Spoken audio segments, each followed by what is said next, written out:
So, this actually happened a few years ago, and this actually happened to one of my friends. We'll call one of my friends by the name William.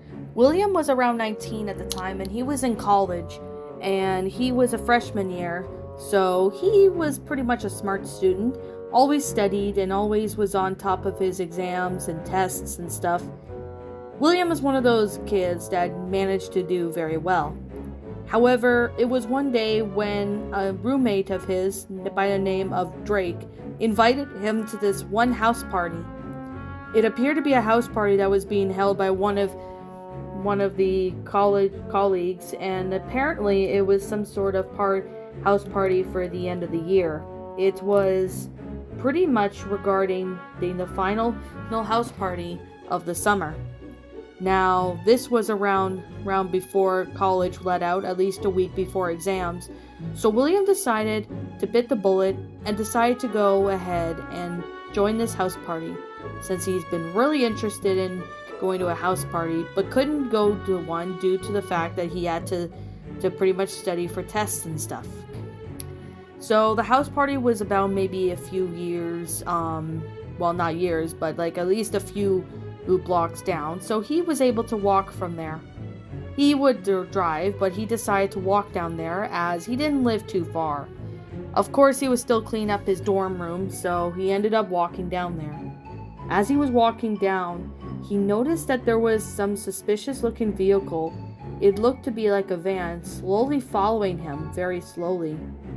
As William looked, he thought that maybe it could be someone maybe just attempting to kidnap someone, as this was really common to see vans like that, especially if they're slowly following you. It wasn't until at least a week later, well, it wasn't really a week later, but a week before, he did say that he would go to a graduation party, but it wasn't really a grad party, it was mainly a house party. He got to the house and he went inside and decided to have a fun time. He was doing some drinking and stuff with his buddies, and of course, William, however, was walking home when he noticed that same vehicle that was following him earlier there crept up to him. He stopped and he thought that maybe it could have been one of his friends leaving. When the vehicle got closer, it appeared to be a man maybe in his late 60s, maybe early 70s, and there was another guy who appeared to be maybe in his 40s. "Hey, kid," he says. Of course, William looked up. Wasn't so sure what this man was saying or doing, but the man said, "You know, I am looking over to see if you could be interested in a free candy," the man said. Of course, being the dumb ass that William was, since he was drunk, he said, "Yeah, nice try, buddy. That's not gonna happen."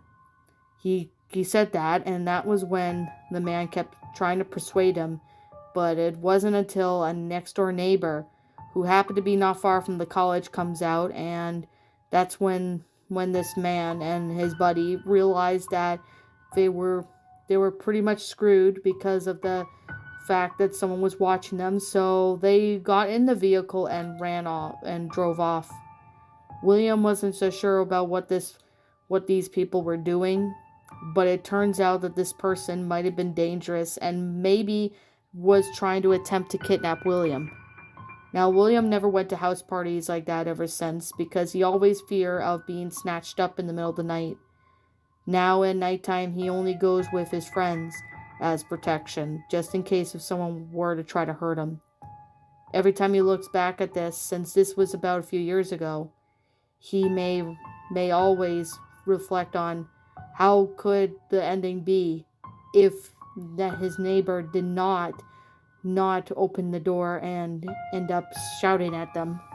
Of course, the men were not identified, so it was hard to say if they've been ever caught or not, but he doesn't even want to know.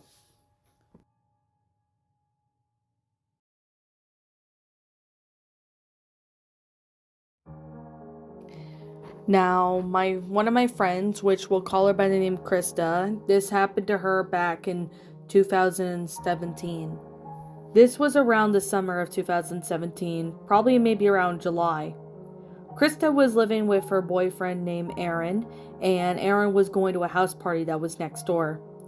However, Krista wasn't feeling the greatest, so she said that she would pass on going, but tell Aaron to have fun, and if that Aaron get drunk and wanted to stay over, they can.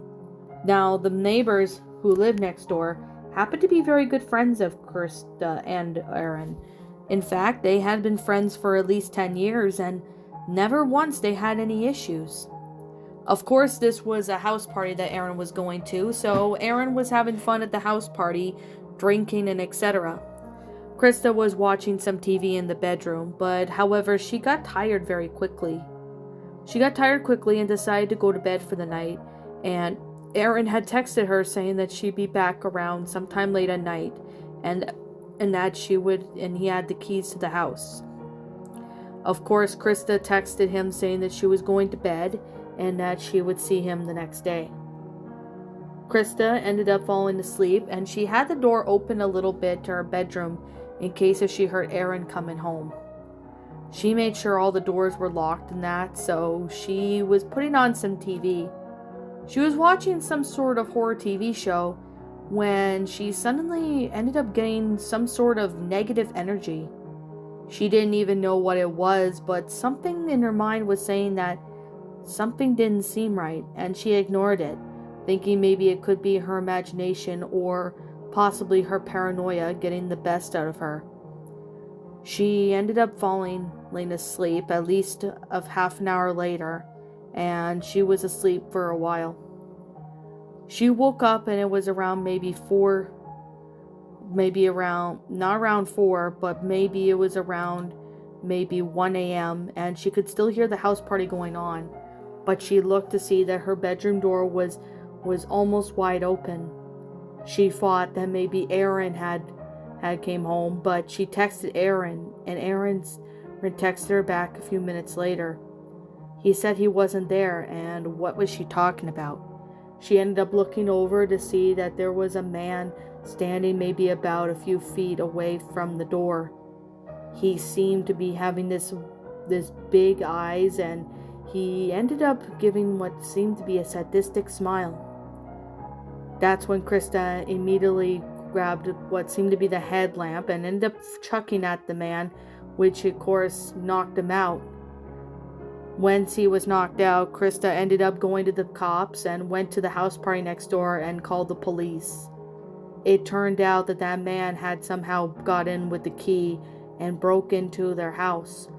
Nothing was stolen, thankfully, but it turns out later that this man was schizophrenic and he was on drugs and he was mentally ill.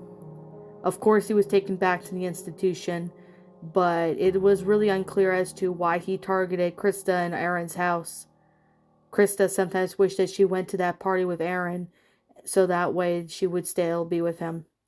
Nowadays, she has kids now, and she's making sure that nothing like this ever happens to her kids in the future.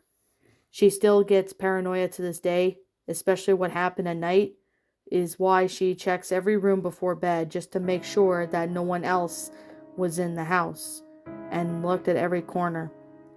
They ended up moving out of that house last year, and they moved to a new house in December of 2023, as they couldn't handle the constant paranoia that someone was watching them. Krista wasn't so sure what this man was going to do, kidnap her, rob her, or do God knows what, but Krista did not want to think of what his plans were and what his intentions were to do.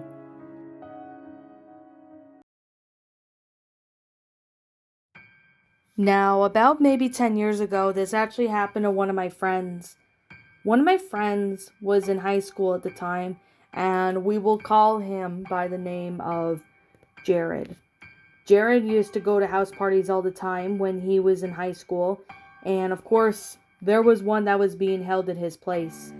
He was having this house party where a bunch of him and his friends were going to party at a house party at his place. So his parents were out of town for a few days at the time, so this was when Jared invited most of his friends from high school, and they were all having a really good blast. Everything was crowded at the house, so some of the people had to step outside for a break. The house party was going so well, almost as if it was like a really good comedy film. It wasn't until maybe at least an hour later, maybe around 10, when Jared ended up noticing that there was a man there, and he seemed to be sleeping on the couch. He didn't even know if anyone at this house party knew him, and he only asked his friends, and they said they didn't even know him.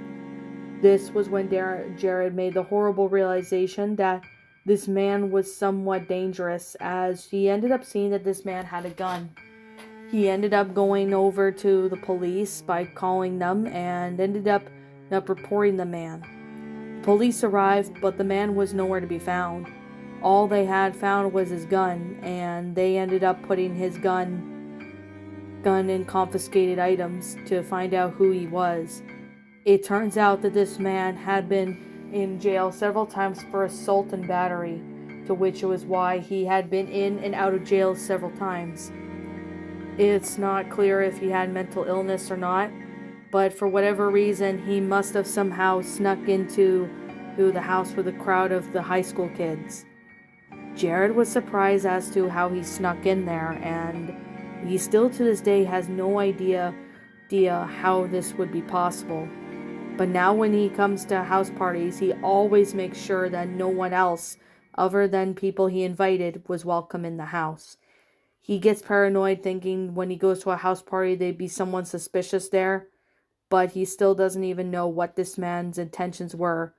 He was probably asleep to try to maybe shoot out everybody when they were going to bed, but that was too far-fetched. But it didn't seem like it'd be out of the ordinary for someone like him to do.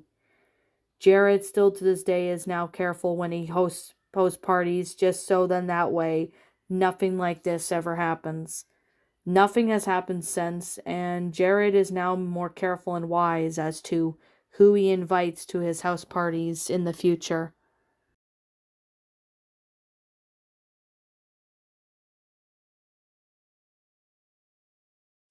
This actually happened to one of my friends who happened to know someone from another country, which appears to be the USA, but in California.